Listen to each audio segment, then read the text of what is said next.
He was in my kitchen, wearing my robe, holding my mug. I didn't even need to ask who he was.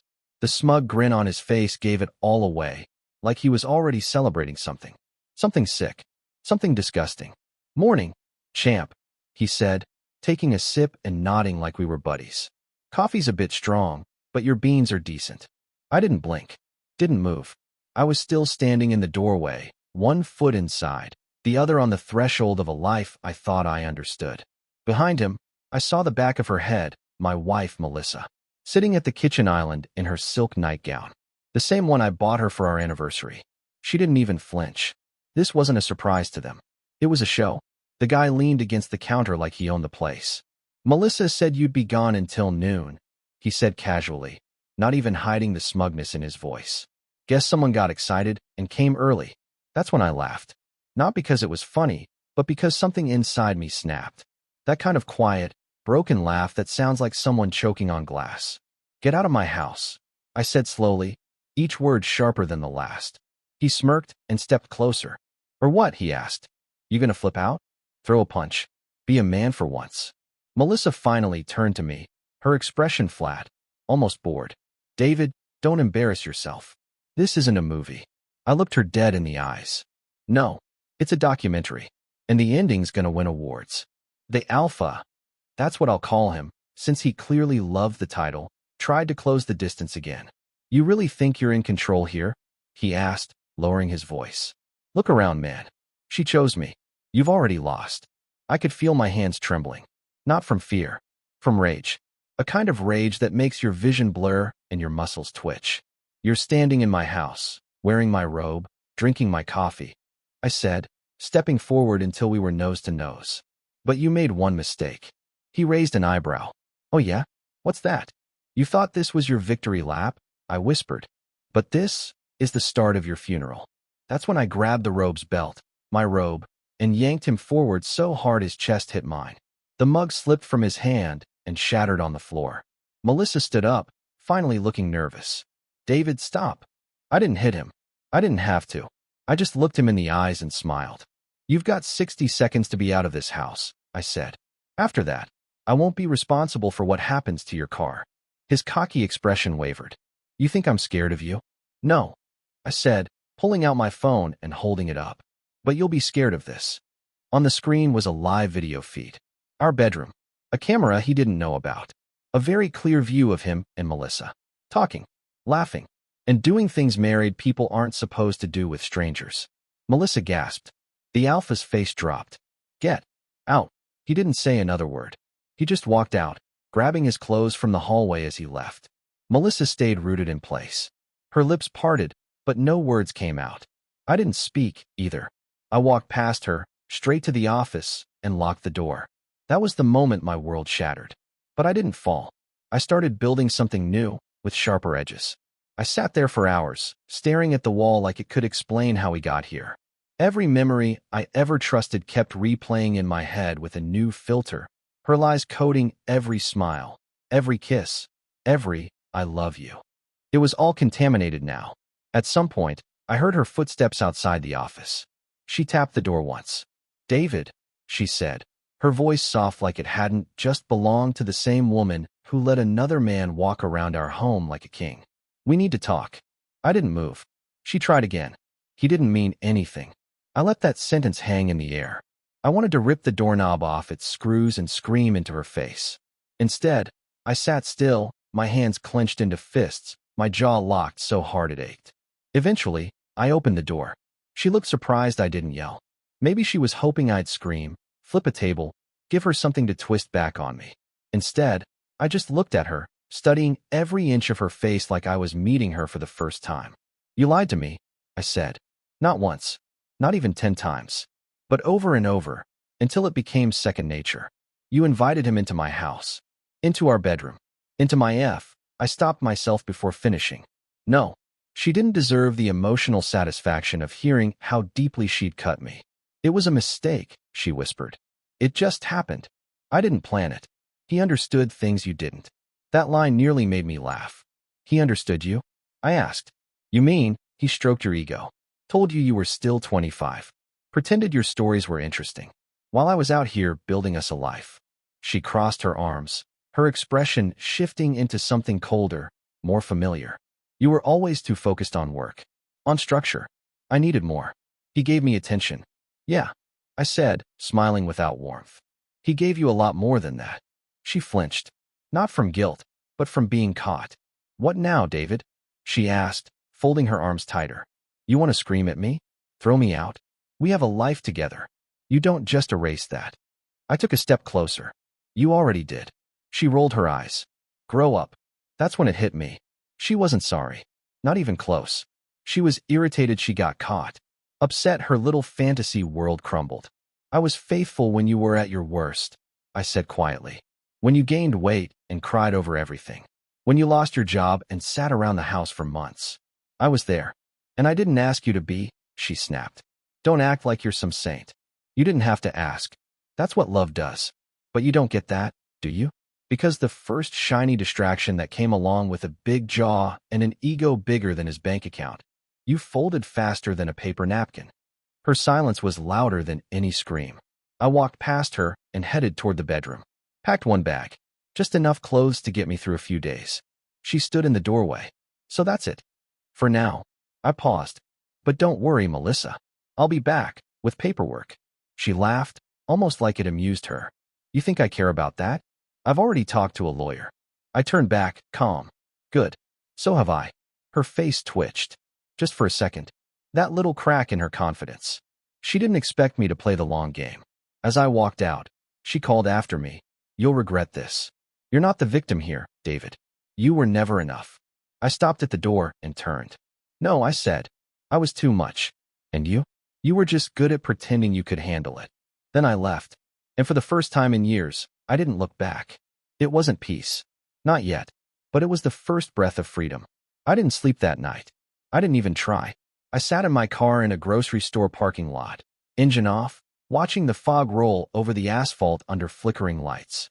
My phone buzzed nonstop, calls from her, texts from numbers I didn't recognize. Probably her friends. Maybe even him. I blocked every one. At 3:42 a.m., I finally opened the video again, the one from the bedroom camera. I hadn't watched it in full yet. I thought maybe I didn't need to. But I did. I needed the truth, unfiltered, straight from the source. And there it was. Melissa, laughing. Melissa, smiling. Melissa, talking about me like I was some washed-up roommate she tolerated out of pity. Then came the physical betrayal. I looked away halfway through it, not out of shock, but disgust. It wasn't just what they were doing. It was how easy it was for her. How casual. How practiced. I felt hollow. Like someone had scooped out my insides and left me with just enough weight to keep breathing. The next day, I moved into a hotel. Simple. Quiet. Anonymous. Just me, a suitcase, and a bottle of bourbon I didn't even touch. I wasn't ready to drink. That would mean accepting it. Numbing it. I needed to feel every shard. Melissa didn't stop texting. Her tone changed with every message. From smug to sorry. From sweet to savage. One of them read, "You'll never find someone who puts up with you like I did." I stared at that one longer than I should have. And then I laughed. Because now I saw it clearly. She thought she endured me. That being married to me was some favor she granted, like a monthly subscription she could cancel when it bored her. 3 days later, I met with my lawyer. A sharp woman named Denise who didn't smile once during the meeting. After I showed her the footage, she closed her laptop and said, "You want to go quiet or nuclear?" I didn't hesitate. I want to make sure she remembers this forever. She nodded. Then we go for everything. And we did. The financial side of the marriage had always leaned in my favor. My name on the house, my company, my retirement. Melissa had always acted like she had leverage, but in reality, she had air. And air doesn't hold up in court. When the papers hit her doorstep a week later, she called me, sobbing this time. "You're blowing everything up," she wailed. "No," I said coldly. "I'm just removing the rot." She tried every trick in the book, claimed I was abusive, that I neglected her, that I didn't care. But the recordings spoke louder than her lies. And then came the day she showed up at my hotel. I didn't let her in. She stood in the hallway in heels and a trench coat, thinking she still had power over me. "You still love me," she said, trying to smile. "I know you do." "No," I replied. "I just love the version of you that never existed." Her face twisted, and she muttered, "You're such a coward." I'm the man who finally stopped lying to himself, I said, shutting the door. After that, it got quiet. Not peaceful, not yet. But still, I started running again, eating better, talking to friends I'd neglected for years. My business doubled in revenue that quarter. It was like the poison had been flushed out of my life.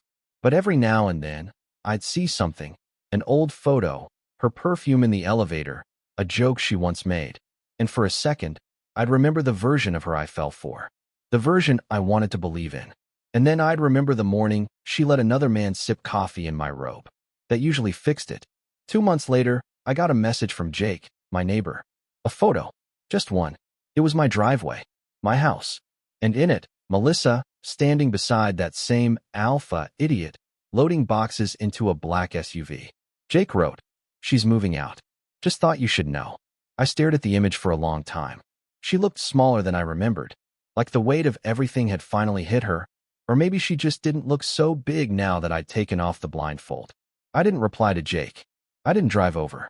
I didn't call her. I just watched the digital evidence of her disappearing. She left behind 3 voicemails that day. The first was cold, the second was pitiful, and the third one was her crying. "David, I don't know who I am anymore. I don't know how this happened." I deleted all 3. That night, I went back to the house for the first time. It was empty, quiet, still smelled faintly like her perfume, but now it just mixed with dust and bitterness. I walked from room to room, opening drawers. Nothing left. No notes, no photos. She didn't even take the anniversary cards I gave her over the years. They were still stacked in the nightstand, unread, probably, uncared for. When I reached the closet, I found one of her heels. Just one. It was almost poetic. She always used to say, "One shoe is useless without the other." I left it there. Let her feel what that meant when she realized it was missing. The bedroom felt different now. Not haunted, just hollow. Like it had held something once, and now it didn't. Like the walls had finally stopped pretending. I pulled the sheets off the bed and threw them in the trash. I replaced everything. The pillows, the duvet, even the mattress. If I was going to heal, it wouldn't be on memories soaked in betrayal. That weekend, I invited over a few close friends. I made ribs, played music. We laughed. No one mentioned her. Not once. It wasn't a celebration. It was a restart. 2 days later, I got a letter. Actual paper. From Melissa. She didn't even sign it. She just wrote, "I hope you're happy. He's not what I thought he was. You were the safe choice. I just didn't realize safety was what I needed until I lost it." I folded the letter, slid it back into the envelope, and dropped it in the shredder. If she thought I was her backup plan, her safety net, her plan B, she was even more deluded than I realized. Because now, I wasn't the man she betrayed. I was the man who rose after it. And rising always costs something. For her, it cost everything. Weeks passed. I didn't count them. I just felt them, like seasons changing behind my ribs. Every morning, a little more light came in. Not because things got easier, but because I got stronger. One night, I ran into someone unexpected, Travis. One of the guys I hadn't talked to in almost a year. He used to come over for poker nights. Melissa never liked him. Said he was too blunt. Now I understood why. Blunt people spot lies fast. He walked up to me at the bar, clapped a hand on my shoulder, and said, "Heard about the implosion. You good?" I paused for half a second, then nodded. Better than I've ever been. He didn't ask for details. Just handed me a whiskey and said, "To freedom." We drank, and for the first time in forever, I laughed without any bitterness behind it. It wasn't revenge I needed, it was release. A few days later, my lawyer called. "She's stalling," Denise said, "trying to push for more in the settlement." I smiled. Let her stall. I've got time and proof. We went to court. She showed up in a beige pantsuit and a forced frown like she was the victim in a sad TV drama. Her lawyer tried the usual tactics: emotional distress, years of support, financial dependency. Then Denise stood up and dropped the file. Audio clips, video footage, messages Melissa forgot to delete. The judge barely blinked. 10 minutes in, Melissa's case was in ashes. She didn't look at me once. The ruling came swift and sharp. House. Mine. Business. Untouched. Alimony. None. She walked out with a suitcase, a hollow expression, and a man who no longer wanted her. The alpha bailed 2 weeks before the hearing. He couldn't handle the fallout. Shocker. I left the courthouse alone. No cheering. No victory dance. Just a long breath and the weight sliding off my shoulders. That night, I went home, poured myself a drink, and walked to the backyard. Sat under the string lights I once hung for her birthday. I stared at the stars and finally said it out loud. She's gone. It didn't sound like sadness. It sounded like peace. I didn't want her back. I didn't want revenge. I didn't even want answers anymore. Some questions don't deserve closure. They deserve silence. And in that silence, I built something new. Something better. Something mine. It happened on a Sunday. The same kind of Sunday we used to spend making pancakes, watching reruns, pretending we were happy. Except now, I was sitting in my backyard, sipping black coffee, finally enjoying the quiet. Then the gate creaked. I looked up, and there she was. Melissa, standing on the edge of my property like a ghost that had wandered too far from the grave. She wore no makeup, no jewelry, no performance. Just jeans, a sweater, and that look people wear when they've lost everything and still think they can talk their way back in. I just wanted to see it, she said softly, looking past me toward the house. I thought maybe if I saw it again, it would feel like mine. I didn't say anything, just waited. Let the silence hang long enough to choke her comfort. She stepped closer. You look different. That's because I am. She gave a short, broken laugh. You don't even ask how I'm doing? I finally met her eyes. No. She flinched. But only for a moment. He left, she said, like I didn't already know. Turns out, being someone's fantasy doesn't mean much when reality hits. I nodded once. Good to know. She wrapped her arms around herself. You probably hate me. I stood up. No. Hating you would mean I still care enough to feel something. I don't. Then what do you feel? I walked past her, toward the fence, opened the gate. Freedom. She stood there, searching for something in my face. Pity. Regret. A crack she could crawl back through. She found nothing. I never wanted to hurt you, she said. Yes, you did, I replied. And it worked. You hurt me so well it ended who I was. But here's the part you didn't expect. What came next was better. She didn't argue. She knew better. She just nodded slowly, then stepped out. I closed the gate behind her. Not slammed. Just clicked it shut. Clean. Final. Back inside, the air felt lighter. Like she'd taken the last of the poison with her. I picked up my coffee, walked into the kitchen, and looked out the window. There was no trace of her anymore. Not in the garden. Not in the hallway. Not even in the memories. They belonged to a version of me that didn't exist now. This new version? He wasn't perfect. But he wasn't blind anymore. And he'd never, ever let someone like her through that gate again. Weeks later, I found myself walking through a bookstore on a rainy afternoon, something I hadn't done in years. Not because I loved books, because she didn't. And somehow, over the years, her preferences became law. Her boredom became my silence. Her dismissiveness? My guilt. Not anymore. I picked up a novel, bought it without overthinking, and sat in a corner cafe reading until the sky cleared. No distractions. No arguments waiting at home. No second-guessing myself for enjoying something simple. That's what freedom looked like. Small things I used to love, returning like old friends I hadn't seen in years. One night, I sat down and wrote a letter. Not to her. Not to a judge. To myself. Just 4 lines. You were enough. You were loyal. You were patient. And you deserved better. I folded it, tucked it in a drawer, and never opened it again. I didn't need to. Some scars don't fade. But they don't have to ruin you either. They can remind you. Sharpen you. Build you. Melissa will move on. Probably to another man she'll try to impress, control, or break. That's not my concern. She's not my problem. She's not my pain anymore. I've stopped wondering if she regrets it. I no longer care if she wakes up at 3 a.m. wishing she could undo it all. That's her burden now. Mine is light. Because when a man walks through fire and keeps going, he doesn't come out the same. He comes out forged. And I am no longer the man who stood silent in his own home while another man called him champ. Now, I am the man who watched everything collapse and rebuilt better, stronger, and alone by choice. And if I ever love again, it'll be with both eyes open. And no one, not a single soul, will ever wear my robe in my house again.